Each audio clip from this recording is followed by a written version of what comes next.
여러분, 안녕하세요. 대한민국 최고의 경제 크리에이터, 돈의 흐름을 읽는 남자, 킴프로입니다. 혹시 지난 2000년간 인류 문명을 5번이나 완전히 갈아엎은 패턴이 있다는 사실 알고 계셨나요? 그냥 좀 바꾼 게 아닙니다. 말 그대로 리셋입니다. 모든 것을 처음으로 되돌리는 거죠.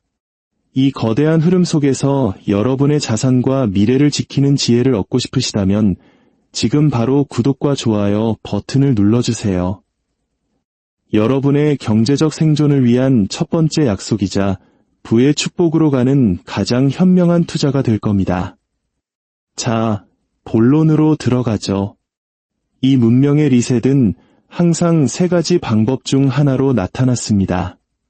살인적인 인플레이션, 정부 주도의 부채 탕감, 혹은 모든 것을 파괴하는 전쟁. 서기 33년 고대 로마, 1347년 중세 유럽, 1789년 프랑스 혁명, 1923년 바이마르 독일, 그리고 1953년 2차 대전 후 유럽까지 5번의 사건, 5개의 다른 방법. 하지만 놀랍게도 이 파국으로 치닫는 과정은 언제나 똑같은 6단계 순서를 따랐습니다. 매번 위기가 닥칠 때마다 빚은 감당할 수 있는 수준처럼 보였습니다. 정치인들은 언제나 걱정 마세요. 다 갚을 수 있습니다. 라고 약속했죠. 하지만 수학자들은 계산기를 두드려보며 이건 수학적으로 불가능합니다. 라고 경고했습니다. 그리고 매번 수학자들의 말이 맞았습니다. 빚은 결국 상환이 아닌 소멸되었습니다. 이 과정에서 평범한 사람들의 저축은 휴지 조각이 되었고 부는 엄청난 규모로 재분배되었습니다. 오늘날 우리가 아는 억만장자들이 아마추어로 보일 정도의 거대한 부의 이동이었죠. 그리고 지금 2025년 현재 전 세계의 총부채는 GDP의 335%에 도달했습니다. 이게 무슨 말이냐고요?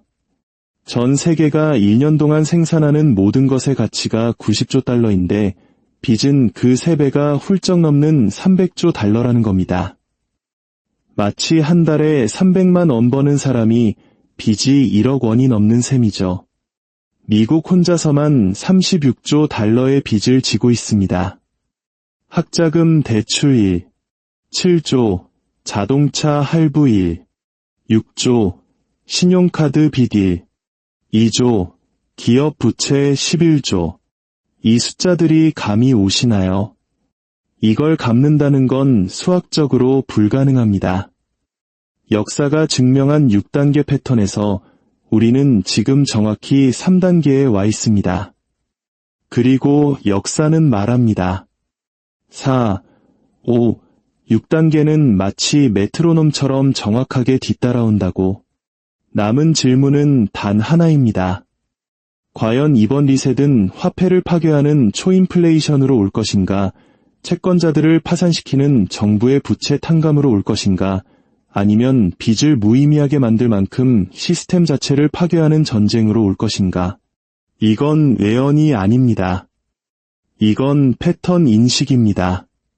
지금부터 이 패턴이 과거 5번 동안 어떻게 전개되었는지, 왜 지금 다시 반복되고 있는지, 그리고 이것이 여러분이 저축한 모든 돈, 여러분이 진 모든 빚, 여러분이 소유했다고 믿는 모든 자산에 어떤 의미를 갖는지 샅샅이 파헤쳐 보겠습니다. 역사 속 사례를 보기 전에 먼저 부채 탕감, 영어로는 데트 주벌리가 무엇인지, 그리고 이것이 왜 선택이 아닌 필수인지 이해해야 합니다. 이건 정부의 자비로운 정책이 아닙니다. 수학적 필연입니다. 부채 탕감이란 경제 전체의 빚을 전부 또는 일부 소멸시키는 것을 말합니다. 왜냐고요? 대안은 시스템 전체의 붕괴이기 때문입니다. 빚이 수학적으로 도저히 갚을 수 없는 수준에 도달하면 둘 중 하나는 포기해야 합니다. 빚이 사라지거나 경제가 사라지거나. 왜 이런 일이 벌어질까요? 빚은 미래의 생산에 대한 청구권입니다. 여러분이 1억을 빌렸다면 미래의 1억과 이자를 갚을 만큼의 경제적 가치를 생산하겠다고 약속한 겁니다. 정부가 36조 달러를 빌렸다면 미래의 납세자들이 그만큼을 갚을 것이라고 약속한 거죠. 하지만 여기엔 한계가 있습니다.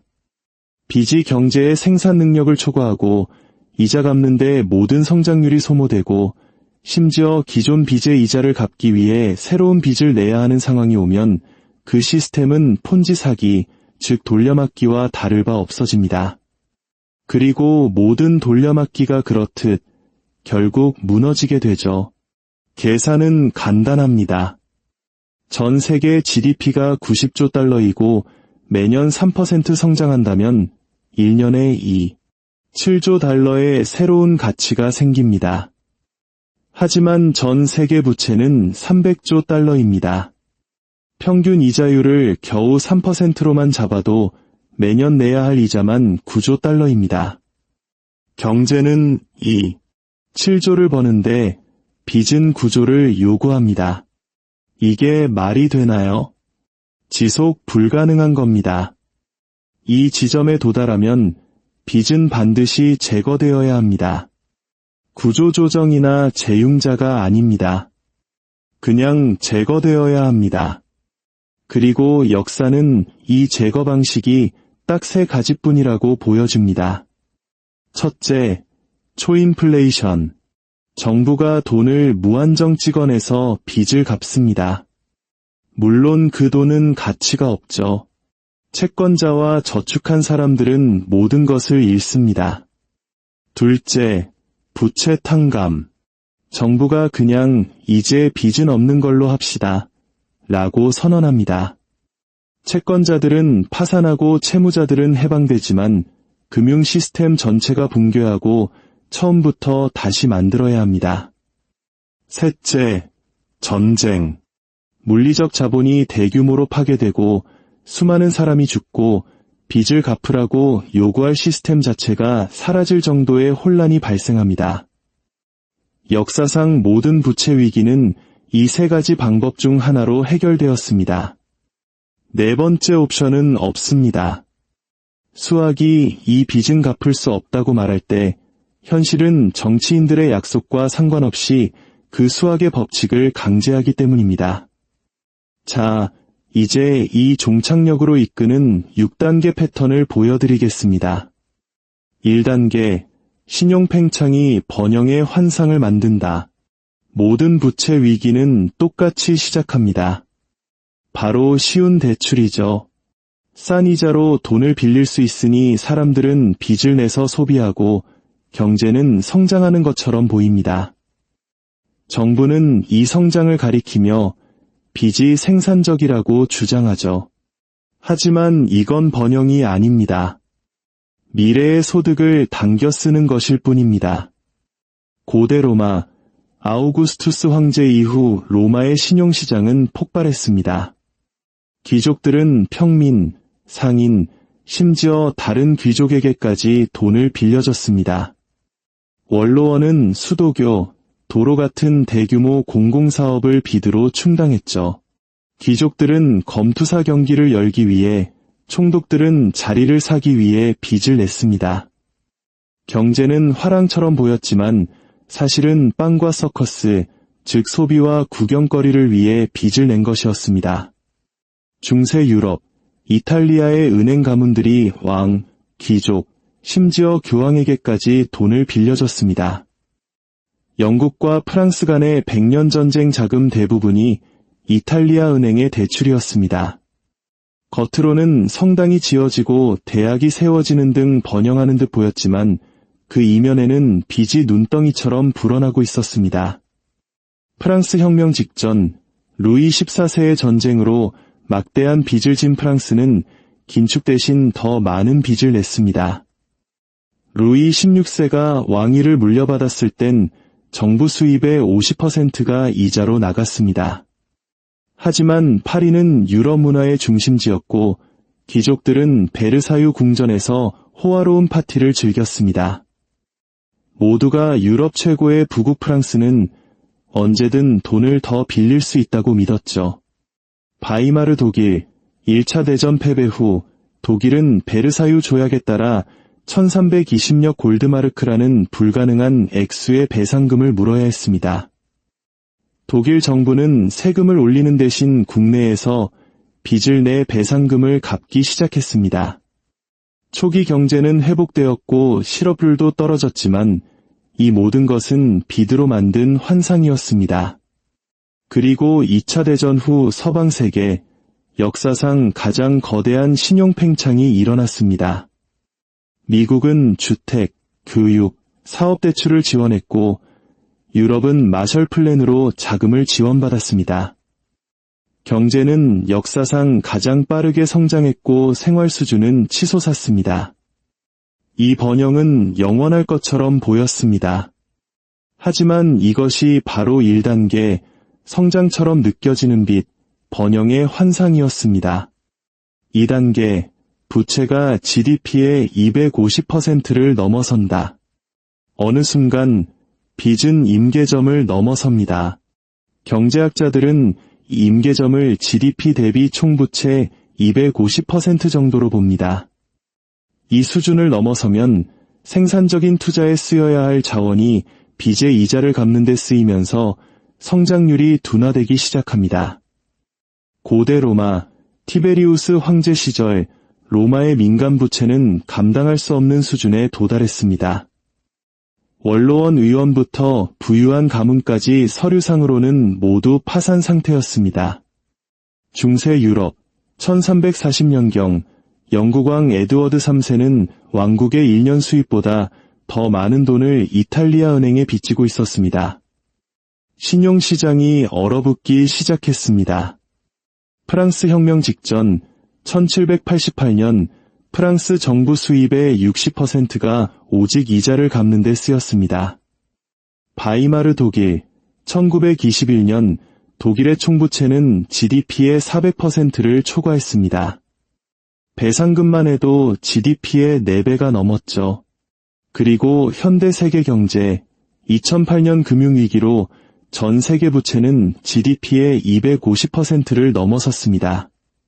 하지만 빚을 줄이는 대신 각국 정부와 기업은 더 많은 빚을 냈습니다.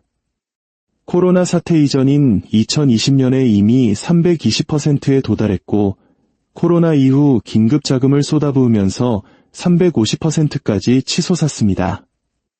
우리나라도 가계부채 비율이 세계 최고 수준이죠. 우리는 이미 2단계를 한참 전에 통과했습니다. 3단계, 이자 상환이 모든 성장을 집어삼킨다. 여기서부터는 수학이 부정할 수 없는 현실이 됩니다. 기존 빚에 대한 이자 지불액이 새로운 경제 성장분을 모두 잡아먹을 때 시스템은 부채의 덫에 갇힙니다. 고대 로마의 신용 시스템 전체가 마비되었습니다. 상거래는 멈췄고 땅값은 폭락했습니다. 제국의 생산력은 빚의 이자를 갚는 데 모두 소모되고 있었습니다. 중세 유럽, 영국의 에드워드 3세가 채무 불이행, 즉 디폴트를 선언했습니다. 그에게 돈을 빌려줬던 이탈리아의 거대 은행들이 연쇄적으로 파산했고 유럽 전역의 신용이 마비되었습니다. 성장은 멈췄습니다. 프랑스 혁명 직전 정부 수입의 60%가 이자로 나갔습니다. 기존 대출의 이자를 갚기 위해 새로운 대출을 받는 완벽한 돌려막기 상태였죠. 바이마르 독일, 정부 수입보다 배상금, 국내 부채이자 재건 비용이 더 많아졌습니다. 유일한 해결책은 돈을 찍어내는 것뿐이었고 인플레이션이 시작되었습니다. 그리고 미국은 현재 연간 약 9천억 달러를 이자로 지불하고 있습니다. 국방 예산보다 많은 액수이며 곧 1조 달러에 육박할 겁니다. 전 세계적으로는 연간 9조 달러의 이자가 발생하는데 경제 성장분은 7조 달러에 불과합니다. 모든 새로운 경제 생산량이 빚의 이자를 갚는 데 들어가고도 모자란 상황입니다. 이것이 바로 3단계 부채의 덫입니다. 우리는 바로 지금 여기에 있습니다. 4단계 시스템이 수학적으로 상환 불가능해진다. 이 단계는 인식의 단계입니다. 수학을 할 줄 아는 사람이라면 누구나 이 빚이 절대 갚아지지 않을 것이라는 사실을 깨닫는 순간입니다. 이때부터 채권자들은 돈을 갚으라고 요구하고 채무자들은 파산을 시작하며 시스템의 균열이 가기 시작합니다. 고대 로마, 원로원 의원들을 포함한 로마의 엘리트 계층이 파산 상태라는 것이 드러났습니다. 빚은 수학적으로 갚을 수 없었습니다. 중세 유럽, 은행 파산 후 유럽의 왕들은 빚을 갚을 수 없다는 사실을 모두가 알게 되었습니다. 영국의 1년 수입 전부를 15년 동안 쏟아부어도 빚을 갚을 수 없었으니까요. 시스템은 기능적으로 파산했습니다. 프랑스 혁명 직전 프랑스 재무장관이 국가 재정 상태를 공개했습니다. 군대를 해산하고 모든 공무원을 해고해도 빚을 갚을 수 없다는 사실이 만천하에 드러났습니다. 시스템은 파산 선고를 받은 것과 같았습니다. 바이마르 독일 1923년 중반 빵 한 덩이가 수십억 마르크에 달했습니다. 화폐는 가치를 잃었지만 배상금은 여전히 골드마르크로 갚아야 했습니다. 불가능하다는 것을 모두가 알았습니다. 그리고 현재, 지금 당장 계산기를 가진 사람이라면 누구나 현재의 부채 수준이 상환 불가능하다는 것을 알 수 있습니다. 미국이 국가 부채를 갚으려면 매년 1조 달러의 이자를 내면서 동시에 36년 동안 매년 1조 달러의 재정 흑자를 내야 합니다. 이것은 세금을 50% 올리거나 정부 지출을 70% 삭감해야 가능한데 둘 다 정치적으로 불가능합니다. 전 세계 300조 달러의 빚도 마찬가지입니다. 수학이 안 됩니다. 우리는 4단계, 즉 인식의 단계에 있습니다. 5단계, 리셋을 위한 정치적 압력이 거세진다. 모두가 빚을 갚을 수 없다는 것을 알게 되면 리셋을 위한 정치적 압력이 형성됩니다. 채무자들은 빚 탕감을 요구하고 채권자들은 자신의 자산을 보호해달라고 요구합니다. 정부는 이 둘 사이에서 이러지도 저러지도 못하게 되죠. 사회계약이 무너지기 시작하는 단계입니다. 고대 로마의 평민들은 부채 탕감을 요구하며 폭동을 일으켰습니다. 채권자인 귀족들은 이를 거부했고 원로원은 교착 상태에 빠졌습니다. 중세 유럽, 은행 붕괴 후 부채 탕감 요구가 거세지던 중 흑사병이 덮쳤습니다. 유럽 인구의 30에서 50%가 사망하면서 채권자와 채무자 모두 사라졌습니다. 역병이 강제로 빚을 리셋해버린 셈이죠. 프랑스 혁명, 프랑스에서 부채 해결 요구는 혁명으로 번졌습니다. 인구의 98%를 대표하는 제3신부는 귀족들에게 진 빚에 대한 채무 불이행을 요구했습니다. 채권자였던 귀족들은 농민들에게 세금을 더 걷어 빚을 갚으라고 맞섰습니다. 이것이 바로 프랑스 혁명의 핵심 갈등이었습니다. 바이마르 독일 국민들은 배상금 지불 중단과 화폐 발행 중단을 요구했습니다. 공산당과 나치당이 부채 탕감을 공약으로 내걸며 지지를 얻었습니다. 히틀러는 1923년 11월 배상금 거부를 명분으로 쿠데타를 시도하기까지 했습니다. 그리고 현재, 지금 전 세계적으로 좌파와 우파 모두 어떤 형태로든 부채 해결을 요구하고 있습니다. 학자금 대출 탕감, 부유세 도입, 개도국 부채 탕감 등 좌파는 빚이 착취의 산물이라고 주장하고 우파는 인플레이션이 도둑질이라고 말합니다. 양쪽 모두 정부의 개입을 요구하고 있죠. 정치인들은 이에 반응하며 돈을 풀고 있습니다. 하지만 이건 충분하지 않습니다. 압력은 계속해서 쌓이고 있습니다. 5단계는 바로 지금 형성되고 있습니다. 6단계, 초인플레이션, 부채 탕감 또는 전쟁을 통한 리셋. 이것이 마지막 단계입니다. 빚이 상환이 아닌 파괴를 통해 소멸되는 단계입니다. 방법은 다르지만 결과는 항상 같습니다. 채권자들은 파산하고 저축한 사람들은 모든 것을 잃으며 부는 대규모로 이전되고 경제는 폐허 위에서 다시 시작해야 합니다. 고대 로마, 티베리우스 황제가 국고를 풀어 무이자 대출을 제공했습니다. 정부가 빚을 떠안은 것이죠. 이후 로마 황제들은 은화의 은 함량을 줄이는 방식, 즉 화폐가치 절하를 통해 인플레이션으로 빚을 해결했습니다. 중세 유럽, 흑사병이라는 재앙이 빚을 소멸시켰습니다. 프랑스 혁명 정부는 교회 땅을 담보로 아시냐라는 지폐를 발행해 빚을 갚았습니다. 하지만 곧 무분별하게 찍어내면서 초인플레이션이 발생했고 아시냐는 99%의 가치를 잃었습니다.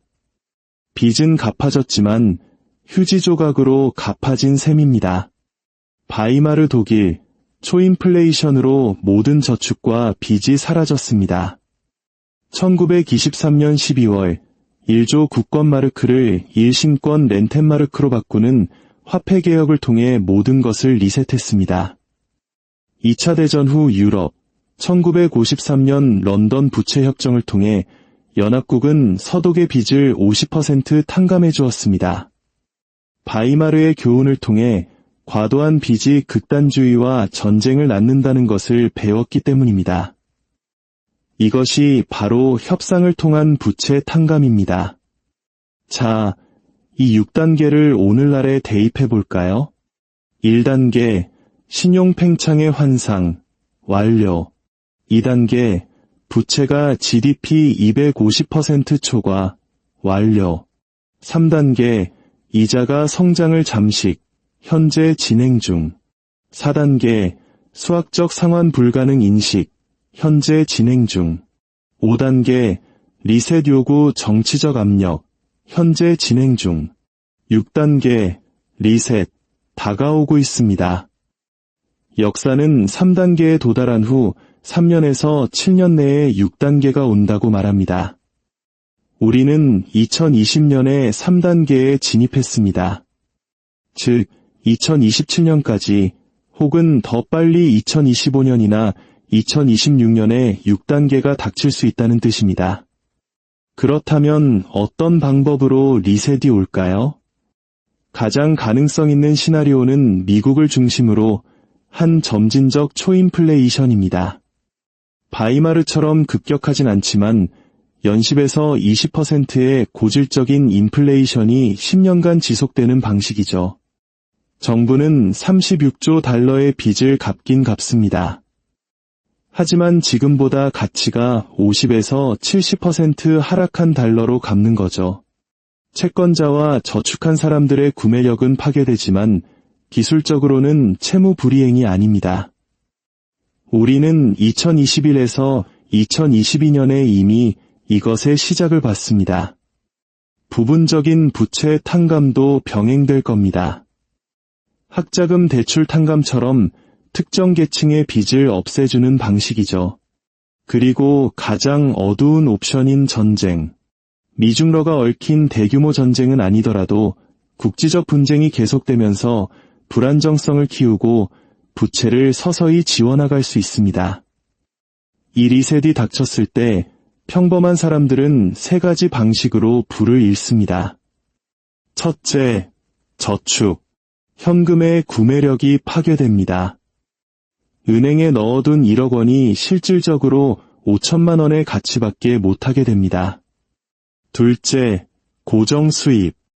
연금이나 고정된 월급을 받는 사람들은 소득은 그대로인데 물가는 2배로 뛰어 구매력이 반토막납니다. 셋째, 채권자. 돈을 빌려준 사람, 채권을 산 사람, MMF에 돈을 넣어둔 사람들은 모두 잃습니다. 하지만 이 게임에도 승자는 있습니다. 첫째, 채무자. 특히 고정금리로 빚을 진 사람들은 승리합니다. 30년 만기 주택담보대출 상환액은 그대로인데 내 소득은 인플레이션으로 오르기 때문입니다. 빚의 실질 가치가 줄어드는 효과죠. 둘째, 실물 자산 소유자, 부동산, 금, 원자재, 그리고 현금을 창출하는 우량 기업. 이런 자산들은 화폐 리셋을 견뎌냅니다. 집은 달러로 가격이 매겨지든 마르크로 매겨지든 집 그 자체의 가치를 유지하기 때문입니다. 셋째, 이 패턴을 미리 본 사람. 이것이 가장 중요합니다. 이 패턴을 이해하면 리셋이 오기 전에 포지션을 바꿀 수 있습니다. 화폐 가치 하락을 견디는 자산을 보유하고 인플레이션에 녹아내릴 현금이나 채권 보유를 피하며 인플레이션으로 지워질 고정금리 부채를 전략적으로 활용하는 것입니다. 역사적 패턴의 근거에 우리가 고려해야 할 것들은 다음과 같습니다. 첫째, 현금 보유를 최소화하세요. 3대 6개월치 비상금 외의 현금은 인플레이션에 파괴될 것입니다. 둘째, 실물 자산으로 전환하세요. 임대 수입이 나오는 부동산, 금이나 은, 현금 흐름을 만드는 우량 기업의 주식 같은 것들입니다. 셋째, 전략적 부채를 활용하세요. 향후 10년간 인플레이션이 10에서 15%로 이어진다면 6% 고정금리 대출은 선물과도 같습니다. 가치가 떨어질 돈을 빌려 가치가 유지되는 자산을 사는 셈이니까요. 넷째, 지표를 주시하세요. 국채 10년물 금리가 6에서 7% 이상으로 치솟는다면 그건 채권자들이 인플레이션 위험을 보고 더 높은 수익률을 요구한다는 신호입니다. 6단계 진입의 강력한 시그널이죠. 지난 2000년 동안 5번 빚은 갚을 수 없는 수준에 도달했고 5번 모두 리셋되었습니다. 매번 방법은 달랐지만 패턴은 같았습니다. 신용 팽창에서 부채 소멸까지 6단계. 그리고 매번 이 패턴을 이해했던 사람들은 살아남았을 뿐만 아니라 다른 사람들이 모든 것을 잃는 동안 오히려 번성했습니다. 지금 전 세계 부채는 GDP의 335%, 300조 달러에 달합니다. 빚은 수학적으로 상환 불가능합니다. 우리는 3단계에서 4, 5단계로 넘어가고 있습니다. 6단계가 오고 있습니다. 유일한 질문은 이겁니다. 당신은 이 패턴이 완성되기 전에 그것을 알아차릴 것인가? 아니면 리셋이 닥쳤을 때 현금과 채권, 예금 통장을 들고 망연자실할 것인가? 역사는 다음에 무슨 일이 일어날지 아주 명확하게 보여주고 있습니다. 빚은 갚아지지 않습니다. 인플레이션, 탕감, 혹은 전쟁을 통해 지워질 뿐입니다. 그때부는 채권자에게서 채무자에게로, 저축가에게서 실물 자산가에게로, 약속을 믿는 사람에게서 수학을 이해하는 사람에게로 이전될 것입니다. 이 거대한 부의 재분배가 지금 우리 눈앞에서 다시 펼쳐지고 있습니다.